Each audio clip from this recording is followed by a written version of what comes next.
It's Hawaii Public Radio, All Things Considered, and I'm Dave Lawrence. Thank you for joining us. A legendary performer making a debut, a career that has had so much, and now a first, the Blue Note Hawaii, tonight through Sunday, 8 p.m. shows. Musician, actress, UN Global Ambassador for the Food and Agriculture Organization, author, multiple Grammy Award winner, sold over 100 million albums, collaborated with a massive list of icons. We'll touch on just some of them because we don't have enough time, with the great Dionne Warwick, who we welcome right now.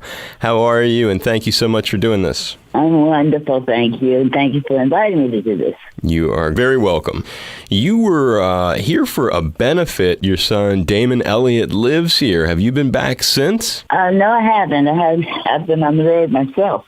And does he live in the Honolulu area? Yes, he does. Wow. In Waikiki. In Waikiki, of all places. That's great. And on that note of family, Dionne, you came from a very musical one. Drinkard sisters, your mom, aunts, and uncles, gospel music group, grew up in a gospel singing family, grandfather, a minister, had your own gospel group, the Gospel Heirs, and yet another band that performed with, among others, Elvis Presley. The Sweet Inspirations were the group that backed Elvis. And, of course, they were comprised of partially my family as well. My Aunt Sissy Houston and my cousin, Myrna Chimwell. I've heard you talk about Elvis several times in your life. When did you first get to be around him?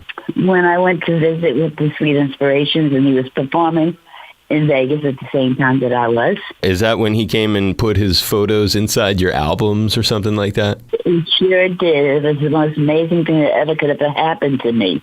I don't think I've ever sold that many CDs or albums in Vegas since. Tell that story for people listening.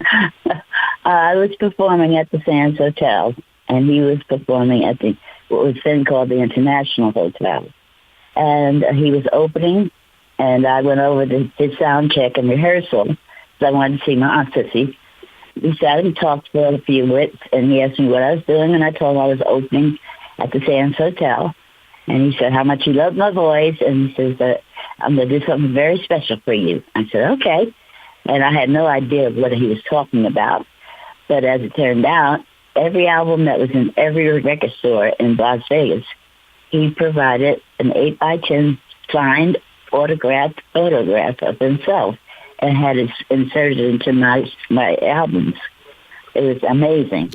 Talk about keeping your word and doing something remarkably unusual for a performer, huh? I mean, who does something like that? Yeah. It was the most, like I said, most exciting and amazing thing that's ever happened to me. Right. I bet. I mean, just hearing it is like hard to believe. And we didn't mention it. I have not actually heard you talk about this. Your father credited with being a record promoter among many occupations. Did that factor into your development as well? Not really. Daddy was, he promoted gospel music. My mother and my father both.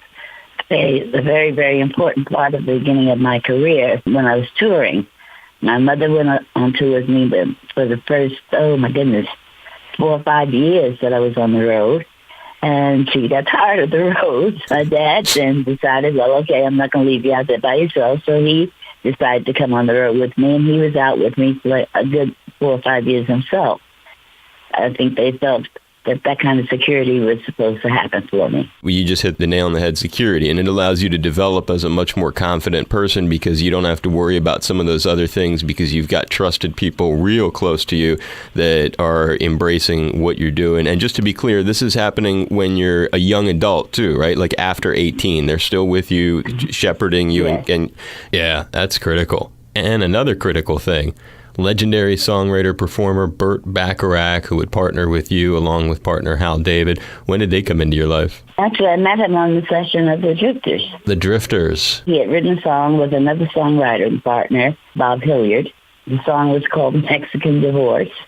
Right. And after the session was over, he approached me and asked if I'd be interested in doing demonstration records as long as he'd be writing with a new songwriting partner, Hal David. I don't know why he approached me, because everybody in the group certainly could sing. And I guess it was because I read music and I kind of was the one who put all the background together. He wanted to use you as sort of a vehicle to demo different songs they were coming up with. Do I have it right? You certainly do. Wow, that's an interesting kind of role, huh? You don't hear that kind of story from, like, not every musician, I guess is what I'm saying, gets the chance to do something like that. It was a very, very special relationship between he and Hal and myself. As a matter of fact, we were widely known in the industry as the triangle marriage that worked, which became very, very funny to us. But it was a case of we each felt we had something to bring to the table and depended upon each other to do that. Hearing you talk about some of these special ways that you've been able to share your talent with other people, and people have been inspired by you and nurtured by you, the way that you've described you've been nurtured, well, you've kind of had that role with others too. And one of them, I would imagine, Michael Jackson, as a person you felt that way toward. Michael, I met him when he was 9 years old, as I did with Stevie Wonder. Stevie was 11 when I first met him. So they were babies, and I treated them as my babies. How'd you first meet Michael? Explain how that happened. He's 9 years old. Paint the picture.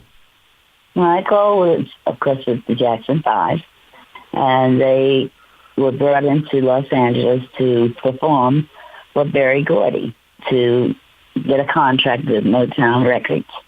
And I was invited to sit in on the audition. That's when I met this little feisty thing. He decided that he was going to be Michael Jackson. And I had a seat at a table. All the boys were sitting at a table next to us. And I got up to go get a drink, and I came back, and he was sitting in my seat. And I asked him, I said, hello, I think you're sitting in my seat. He said, I don't think so. I said, yeah, I think you are. He said, well, I'm Michael Jackson. I said, yeah, no, I'm Dionne Warwick. He said, oh, I know who you are. I said, you do? I don't know who you are yet. Am I supposed to know you? He said, oh, yeah, you're going to know me. I said, okay, I'm going to wait and see how long it's going to take for me to get to know you. And that was the beginning of our relationship. Oh, my gosh. And he's 9 saying that?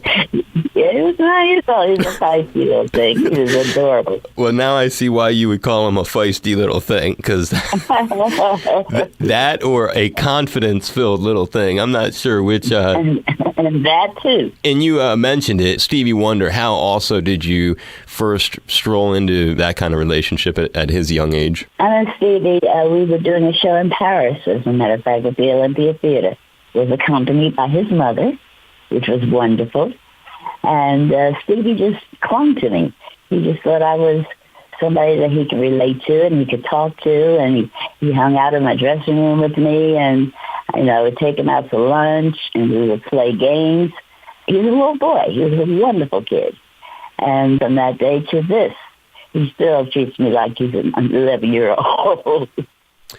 That's incredible. Well, it's remarkable getting to talk to you. I have a ton of other questions I could hit you with, but I'll leave those for another time when we get to talk again, hopefully in the future, and leave you with this. I have the details of your Hawaii debut. I got from Steve, the mystery emailer. It was August 21st and 22nd, 1970. Dionne Warwick, making her Hawaii debut, he writes, performed 2 sold-out shows at the Blaisdell Arena, and it says here, interesting story. Promoter Tom Moffat said before her performance on opening night, Dionne politely asked if he could get her a hot dog and a Pepsi Cola from the concession stand.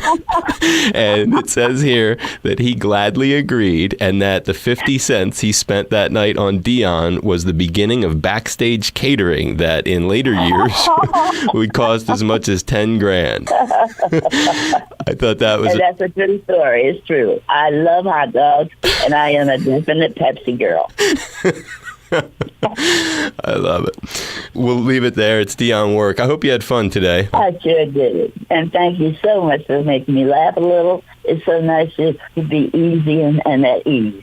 Oh, appreciate it. And thank you so very much for inviting me to be a part of this. You're welcome. And be safe. I will. Thank you. Aloha. Bye. Aloha. It's Dionne Warwick. And you could not be in a better place. You're listening to my friend, Dave Lawrence. And I never thought I'd